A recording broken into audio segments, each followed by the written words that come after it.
Demo 114 disorot internasional. Pemerintah dinilai permalukan bangsa.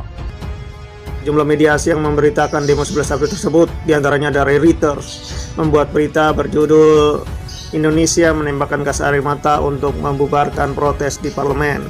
Berita tersebut berisi soal demonstrasi yang terjadi di Jakarta dan daerah lain seperti Sulawesi Selatan. Pemukulan terhadap Ade Armando juga menjadi sorotan dalam berita itu.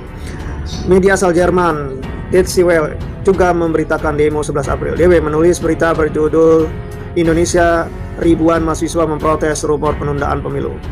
South China Morning Post atau SCMP juga memberitakan ricuh demo di depan DPR kemarin. SCMP menulis berita berjudul Polisi Indonesia menembakkan gas air mata saat mahasiswa memprotes rumor penundaan pemilu. Sikap Jokowi yang ngotot memperpanjang masa jabatan ini oleh The Economist dianggap sebagai sebuah kebodohan. Benar, kata lain apa yang bisa digunakan untuk menggambarkan sikap seorang presiden yang hanya bisa muncul di era demokrasi, tapi malah kemudian ingin merusak demokrasi? Berkat demokrasi, orang seperti Jokowi yang berasal dari sebuah kota kecil di Jawa Tengah, ini kan dia adalah seorang wali kota Solo, kemudian bisa menjadi presiden.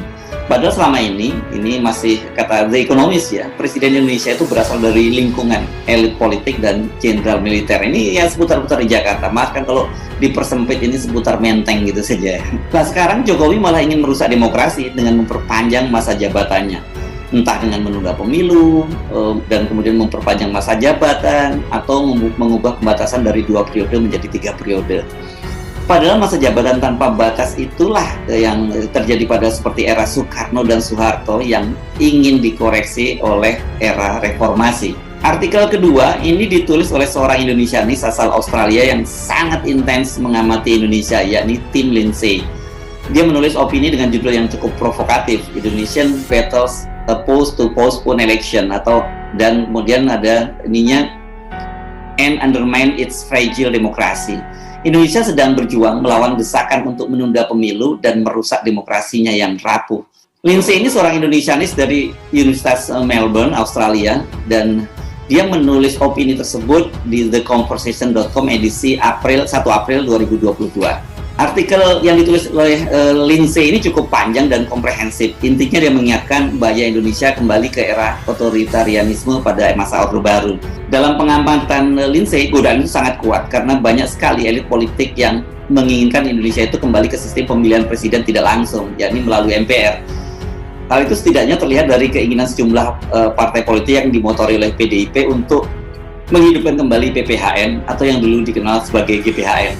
Melalui celah pembahasan PPHN inilah kotak Pandora amandemen konstitusi itu bakal terbuka kembali, termasuk mengubah konstitusi yang memungkinkan mengubah aturan pembatasan masa jabatan periode dari 2 periode menjadi 3 periode.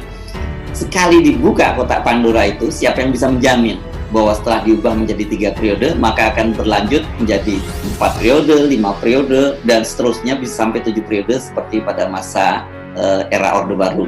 Lebih lengkapnya artikel dari Tim Lindsay ini silahkan Anda baca sendiri artikelnya di theconversation.com gitu. Tapi satu hal yang menarik itu ternyata Lindsay juga menggunakan term untuk menyebut Luhut itu sebagai menteri segala urusan atau Minister of Everything, begitu Lindsay menyebutnya. Demo 114 disorot internasional. Pemerintah dinilai permalukan bangsa. Dilansir dari monitor.co.id, pemerintah dinilai telah mempermalukan bangsa Indonesia di mata dunia atau internasional dengan adanya demonstrasi atau unjuk rasa besar-besaran yang dilakukan oleh mahasiswa pada Senin 11 April 2022 kemarin. Direktur Eksekutif Nahdliyin Forward Civilization and Humanity, Krishna Mahsu, mengungkapkan bahwa unjuk rasa mahasiswa itu pastilah dipantau oleh media dalam negeri dan juga luar negeri, sehingga dunia pasti menyaksikannya.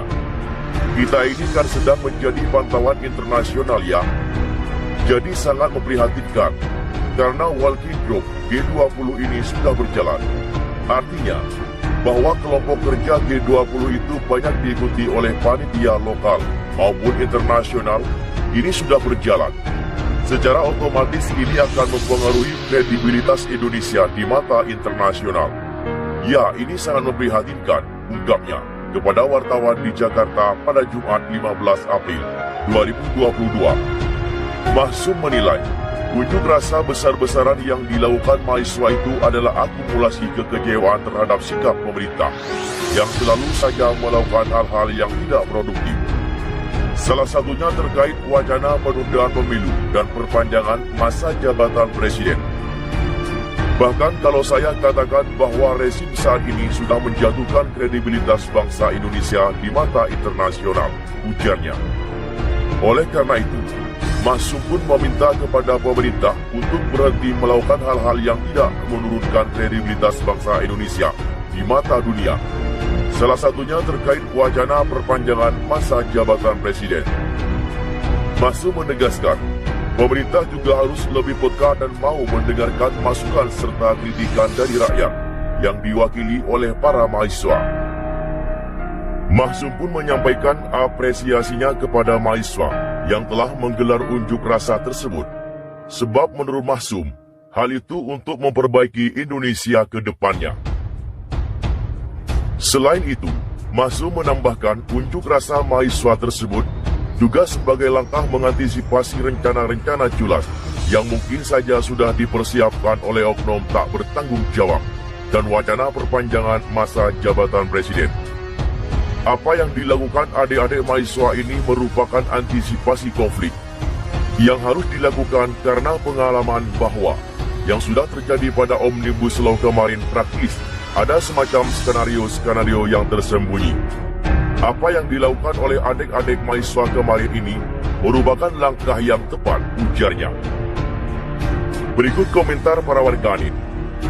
Kalau rakyat sudah tak percaya kepada pemerintah, kebijakan apapun yang diambil tak akan ada gunanya.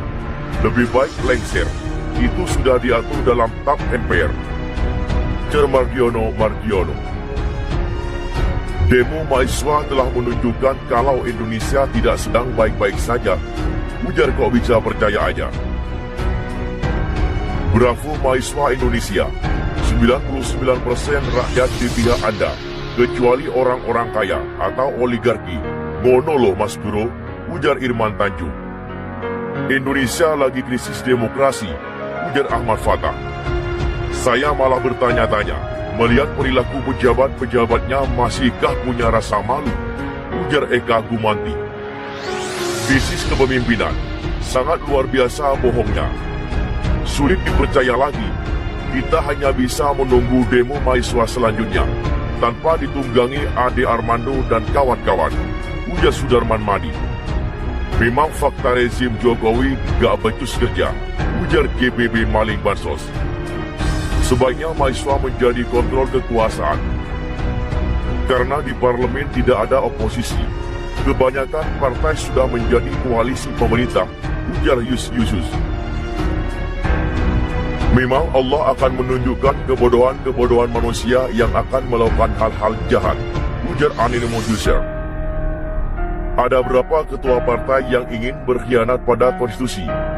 Untung ada mahasiswa yang tidak bisa diajak kompromi.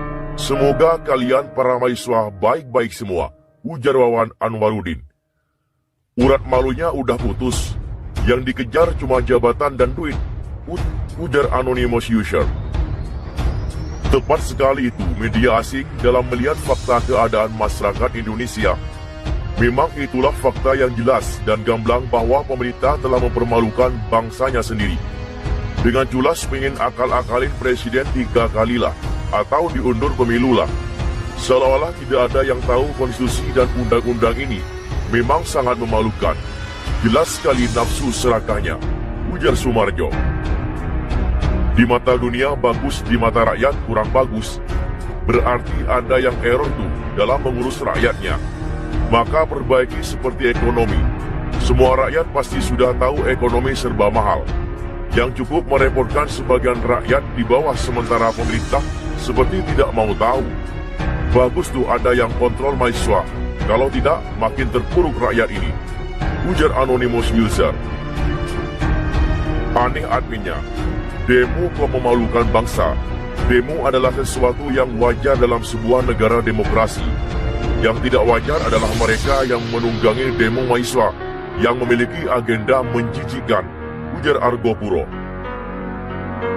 Demo 114 disorot internasional. Pemerintah dinilai permalukan bangsa. Pemerintah dinilai telah mempermalukan bangsa Indonesia di mata dunia atau internasional dengan adanya demonstrasi atau unjuk rasa besar-besaran yang dilakukan oleh mahasiswa pada Senin 11 April 2022 kemarin. Direktur Eksekutif Nahdliyin Forward Civilization and Humanity, Krishna Mahzum mengungkapkan bahwa unjuk rasa mahasiswa itu pastilah dipantau oleh media dalam negeri dan juga luar negeri sehingga dunia pasti menyaksikannya. Mahzum pun menyampaikan apresiasinya kepada mahasiswa yang telah menggelar unjuk rasa tersebut. Sebab menurut Mahzum, hal itu untuk memperbaiki Indonesia ke depan. Selain itu, Mahzum menambahkan unjuk rasa mahasiswa tersebut juga sebagai langkah mengantisipasi rencana-rencana culas yang mungkin sudah saja dipersiapkan oleh oknum tak bertanggung jawab dalam